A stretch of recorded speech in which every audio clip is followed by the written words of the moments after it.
चलिए अब प्रदेश 75 में रुख करते हैं हरियाणा की 25 अहम खबरों का। आज जींद में बीजेपी की गौरव रैली आयोजित होने वाली है। इसमें हरियाणा को करोड़ों रुपए की करीब 8 बड़ी परियोजनाओं की सौगात मिलने वाली है, जिनमें सफीदों में इंटर कॉलेज स्टेडियम, जींद में वेटनरी पॉलिटेक्निक, 33 kV क्षमता का बिजली घर, बडौदी में जल घर समेत कई परियोजनाएं शामिल हैं। इन सभी परियोजनाओं पर करीब 80 करोड़ की लागत आएगी। माना जा रहा है कि इस दौरान medical college, Panipat railway line over bridge, central university समेत कई अन्य परियोजनाओं की आधारशिला भी रखी जाएगी। जींद में आयोजित होने वाली इस रैली के लिए कई बड़े इंतजाम किए गए हैं।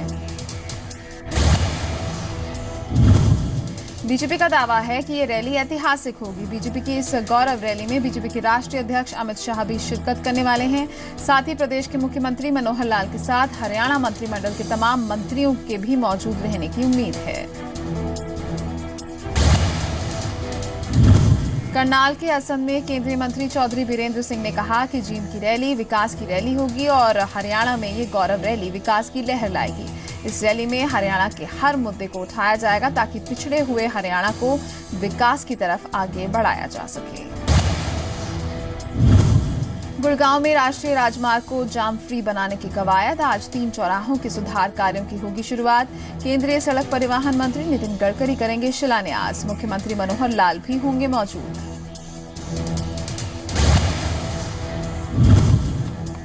हरियाणा के पूर्व मुख्यमंत्री भूपेंद्र सिंह हुड्डा ने यमुनानगर के बिलासपुर में कार्यकर्ताओं को संबोधित किया। यहां हुड्डा ने एक बार फिर हरियाणा की मनोहर सरकार पर अपनी भड़ास निकालते हुए जमकर निशाना साधा। हुड्डा ने कहा कि वो सीबीआई के हर सवाल का जवाब देने के लिए तैयार हैं, लेकिन मामले की जांच हाईकोर्ट के सिटिंग जज से होनी चाहिए।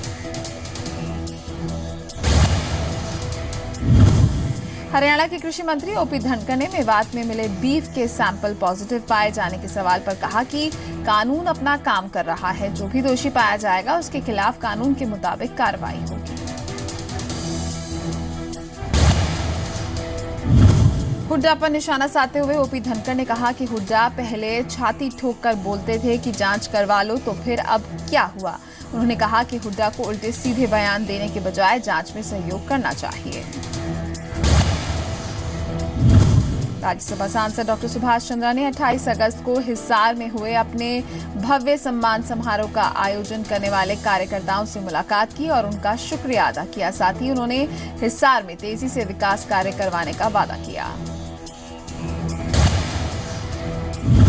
डॉक्टर सुभाष चंद्रा हिसार की ग्रामीण महिलाओं से भी रूबरू हुए। हस्तशिल्प कला में निपुण ये महिलाएं अपने हाथ से बनी कलाकृतियां लेकर पहुंची थी। महिलाओं की इन कलाकृतियों को डॉक्टर चंद्रा ने खूब सराहा। साथ ही उनके हस्तशिल्प उत्पादों को बाजार उपलब्ध कराने में उनकी मदद का आश्वासन भी दिया। डॉक्टर सुभाष चंद्रा ने इन महिलाओं को टिप्स दिए कि कैसे वो अपने उत्पादों को बेहतर तरीके से बेच सकती हैं। अपने हिसार दौरे में डॉक्टर सुभाष चंद्रा हिसार की बेटियों से भी मिले। ये वही लड़कियां हैं जिन्होंने उनके शपथ ग्रहण समारोह में शामिल होने के लिए कराई गई प्रतियोगिता में हिस्सा लिया था। डॉक्टर चंद्रा ने इन लड़कियों की हौसला अफजाई की। इसके अलावा डॉक्टर चंद्रा ने लोगों की समस्याएं भी सुनी और उनके निपटारे का आश्वासन दिया। हरियाणा में स्वास्थ्य विभाग में पहली बार हुए 482 डॉक्टरों के ऑनलाइन तबादलों पर रोक लगा दी गई है। गौर करने वाली बात यह है कि ये रोक खुद सूबे के स्वास्थ्य मंत्री अनिल विज ने लगाई है। स्वास्थ्य मंत्री ने इन तबादलों के डेटा एंट्री में आ रही अनियमितताओं की रिपोर्ट्स के बाद इस पर रोक लगाते हुए जांच के आदेश दे दिए। तबादला नीति में पारदर्शिता बनाए रखने के लिए हाल ही में प्रदेश सरकार ने ऑनलाइन ट्रांसफर पॉलिसी की शुरुआत की है। विज का कहना है कि जब तक इन डॉक्टरों की डेटा एंट्री में पाई गई अनियमितताओं की जांच पूरी नहीं हो जाती, इनके तबादले पर रोक जारी रहेगी। जींद के सरकारी कॉलेज में टैलेंट शो के दौरान हंगामा। दूसरे कॉलेज के छात्रों पर आरोप। कॉलेज प्रबंधन के समझाने के बाद भी नहीं माने छात्र।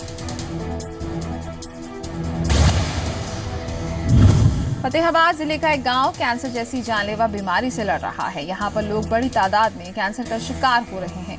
इन लोगों ने इसके लिए प्रशासन पर लापरवाही का आरोप लगाया। वहीं प्रशासन ने मामले की जांच शुरू कर दी है।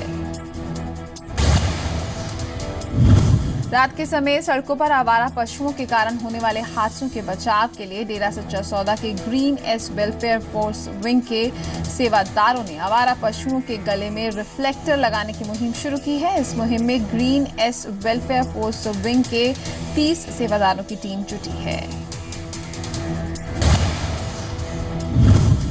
डेरा सच्चा सौदा के संत डॉक्टर गुरमीत राम रहीम की अपील पर सिरसा ब्लॉक और कल्याण नगर ब्लॉक की तरफ से सिरसा शहर के कई इलाकों में अब तक 600 आवारा पशुओं को रिफ्लेक्टर लगाए जा चुके हैं। आवारा पशुओं को पकड़ने के लिए डेरा सच्चा सौदा के सेवादार इस काम को गति देने से पहले अरदास भजन कर मुहिम की शुरुआत करते हैं।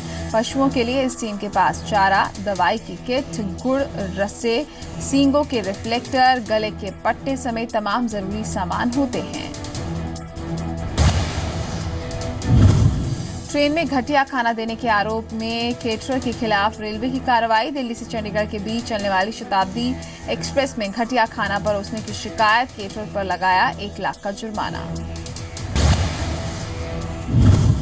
करनाल के नीलोखेड़ी में 2 दिन पहले हुए 12वीं कक्षा के छात्र की अपहरण के बाद हत्या कर दी गई। छात्र का फिरौती के लिए अपहरण किया गया था। पुलिस ने इस मामले में 2 आरोपियों को गिरफ्तार कर लिया है। छात्र के शव को काचपा नहर से बरामद कर लिया गया।